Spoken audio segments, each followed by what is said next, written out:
So much. I keeping my eyes on Palantir today. It's not every stock that gets a buy rating, a recommendation from the president of the United States. Wasn't Tesla the last one when he said you should buy it?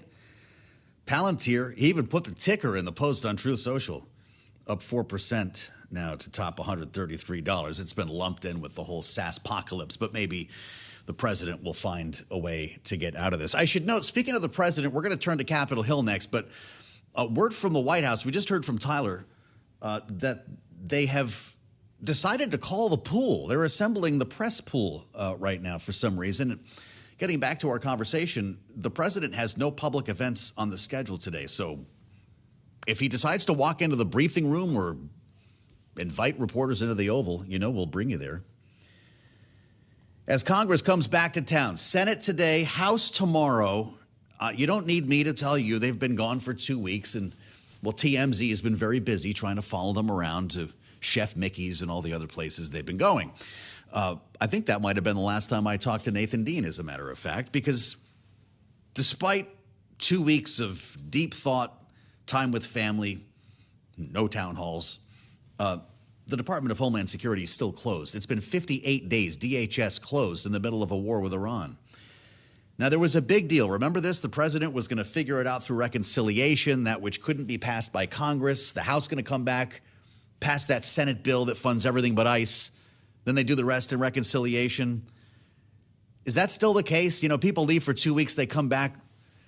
It's worth checking in with the senior U.S. policy analyst at Bloomberg Intelligence. Nathan Dean is back with us, and it's how we start our week every week here on the early edition of Balance of Power, knowing as well his podcast is on this feed here for Balance of Power. Nathan gets you ready every Monday in his briefing, and he is with us right now. Good to see you, sir.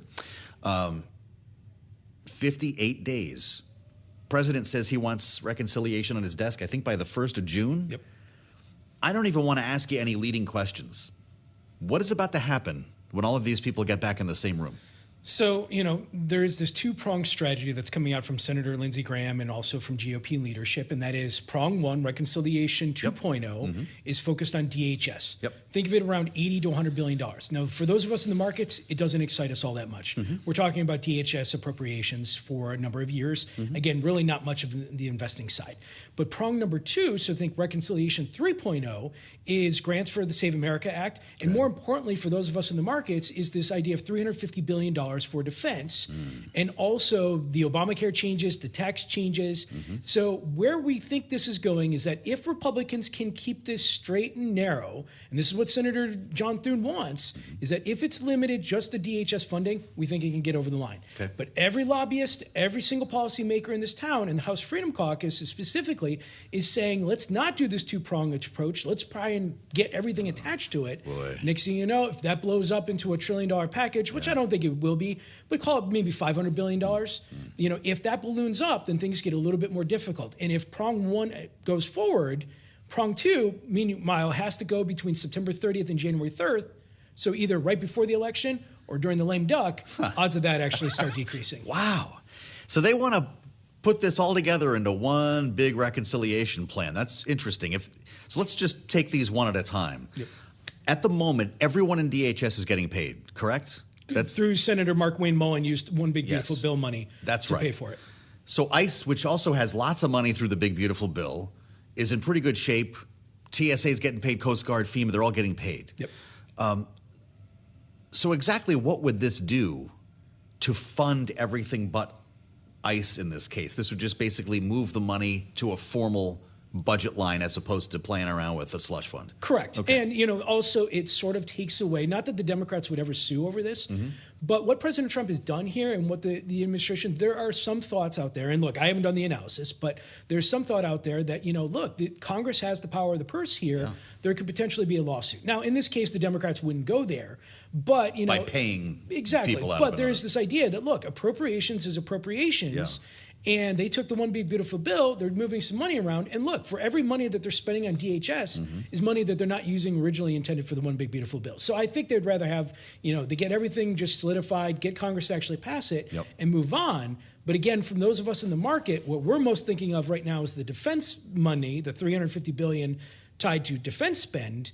And as of right now, it looks like it's not in the plans of the GOP to move with that right now. Really interesting, because we keep hearing that, the president's the Speaker of the House, and Congress will eventually fall behind whatever the president wants to do. We know that Lindsey Graham and John Barrasso got the president's buy-in on the original plan, the narrow reconciliation that you just described, focused on ICE and CBP. Who's saying no to the president here? Is it the Freedom Caucus? So there's a couple of things. Okay. First, the House Freedom Caucus is saying no because, look, you only get one bite of the apple. I mean, even though they're saying that there are two, the odds of being able to pass a reconciliation bill with two margin in the House of Representatives for the Republicans between September 30th and January 3rd is going to be very difficult.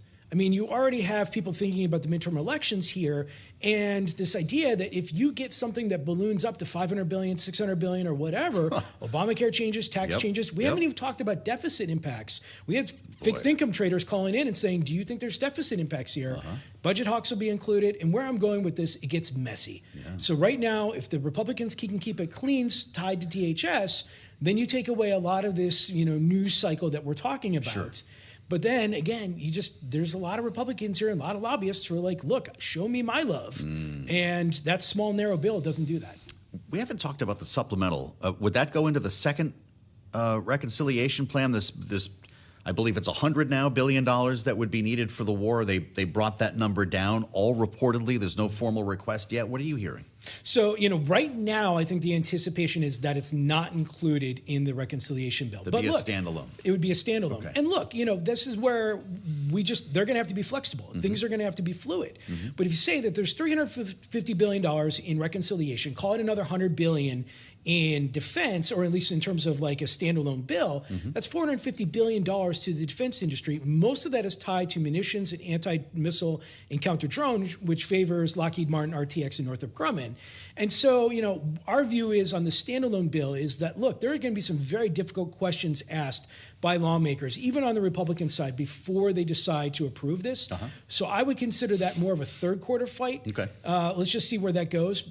Ultimately, they may just say, you know what, the $350 billion, if we can get that, then we may not need the extra $100 billion. Really interesting. As we spend time with Nathan Dean, I want to tell you that we might be hearing from President Trump imminently here. I mentioned the pool was gathering, the press pool at the White House, and Fox, Nathan, is now reporting that the president is likely to speak, could speak at any moment. And this is all happening as the markets turn positive here and start reaching higher. The S&P 500 is now up 22 points. The NASDAQ is up 130. The Dow's trimmed its loss to 65 points. I'm deeply curious to know what the market thinks it knows. And if the president speaks, we're going to go there. This could be a really interesting moment. And I should ask you, while we're talking about this, Nathan, about war powers. Tim Kaine's on Sunday morning TV talking about bringing this back up again. Will this war powers vote get to the floor in the Senate? I don't think so. No? I mean, look, from our perspective on the war powers, it's symbolic. I mean, it doesn't really change things. It maybe puts a little bit additional pressure on the White House, but it wouldn't pass. Okay. And even if it did, President Trump would veto it. Our point here is that, when it comes to Iran and specifically, what the markets are thinking, I think the markets saw this past weekend and said, look, we saw negotiations go for about 24 hours. We didn't see, yes, we have a blockade, but we didn't see a breakdown where both sides just said, look, we're not going to come back to the table. There are still people reporting that there may be other negotiations. And so I think that's the most important thing is you see a continuation of the status quo, meaning no increase in attacks or anything like that, and this a desire to go back to the table. But we'll see. I mean, President Trump could come out in the next few minutes and say something different. We got a deal. Who knows? Who knows what the market thinks? This is a really interesting moment. If you're just joining us on Balance of Power, you chose wisely. In the coming moments, we are expecting to hear from President Trump and what could be a very important dose of news. As I throw another log on the fire with Nathan Dean, I need to ask you about what's going to happen on 4/20. And this time, I'm not asking you about rescheduling. That's when FISA is up. FISA 702 never comes easily. And this is going to be something that we talk about a lot in the next couple of weeks. Nathan, can the speaker get this done? I think so, but I think he's going to need President Trump's help on this. Because, look, you've got a lot of folks on the House Freedom Caucus side, a lot of folks out there due to privacy concerns that are concerned with this extension, this 18-month extension of FISA. But, I do think that there are enough members of both sides of the aisle that could probably come together for an agreement. But I do think President Trump is going to have to give the speaker some political cover on this. Interesting. We're not telling our clients all that much. It's not that big of a deal from an investment point of view. Right. But obviously from, just how Washington works, it's just going to eat up more time and generate a lot of headlines that's going to make the speaker's life just a little bit more uncomfortable as we get closer to April 20th. That's right. This is another Freedom Caucus issue, right? He's going to have the Freedom Caucus in his office complaining about warrantless wiretapping. We go through this every year.